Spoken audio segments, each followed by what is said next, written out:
Warga tergabung dalam Forum Masyarakat Kecamatan Gandus Peduli Jalan Patah dan Banjir menggelar aksi demo depan kantor gubernur menuntut percepatan pemeliharaan perbaikan sementara jalan poros Gandus. Asa bolong dikit ditangkel, udah lemah kak, tengoknya. Belasan warga tergabung dalam Forum Masyarakat Kecamatan Gandus Peduli Jalan Patah dan Banjir menggelar aksi demonstrasi di depan kantor Gubernur Sumatera Selatan menuntut percepatan pemeliharaan perbaikan sementara jalan poros Kecamatan Gandus. Warga Gandus sendiri kecewa dengan pemerintah provinsi yang lambat merespon kerusakan jalan Gandus, sehingga dalam aksi ini warga meminta Gubernur Sumsel untuk mengutamakan perawatan jalan patah daripada pemeliharaan lain apalagi di luar kota Palembang. Jadi kami harap dan dipercepat kami. Pada saat pasang kemarin, aku lucu. Aku sebut, jalannya namanya Pecungi. Kecuali, aksi hari ini adalah aksi kami jilid kedua. Aksi kami jilid kedua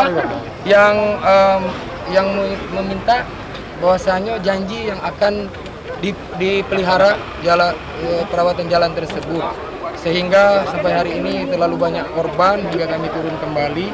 Dan alhamdulillah hari ini sudah ada kesepakatan dalam 3 hari setelah aksi ini, Bapak Ridwan selaku wakil dari PU Bina Marga Jabatan Sekdis, bahwasanya dia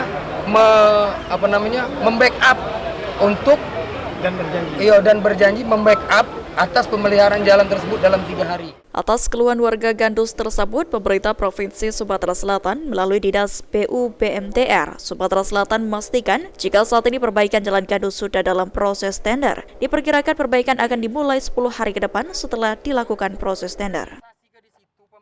Jalan yang akan di Gandus itu memang sudah kita sepakati. Keseriusan kami memang betul. Sekarang kami lahannya sudah kami siap, sudah oke. Jadi jalan itu akan kita geser sedikit ke sebelah kanan kalau kita. Jadi lahan sudah oke. Sekarang sudah proses tender. Oke siap Pak. Jadi memang untuk selama 3 hari ini mau diperbaiki dulu Pak? Insya Allah kita perbaiki sementara. Kalau untuk yang permanen kita sudah keluar anggaran untuk pembangunan sendiri jembatan. Masih proses tender tadi Pak? Ya. Jadi untuk yang 3 hari ke depan kita akan coba untuk perbaikan sementara. Agar janji yang disampaikan oleh Sekdis PU BMTR ditepati, para pengunjuk rasa langsung meminta Sekdis PU BMTR Sumsel menandatangani perjanjian untuk melakukan perbaikan sementara dalam 1 atau 2 hari sambil menunggu proses tender dilakukan sehingga masyarakat bisa melewati jalan pada Hari Raya Idul Fitri. Aji Delia, PAL TV.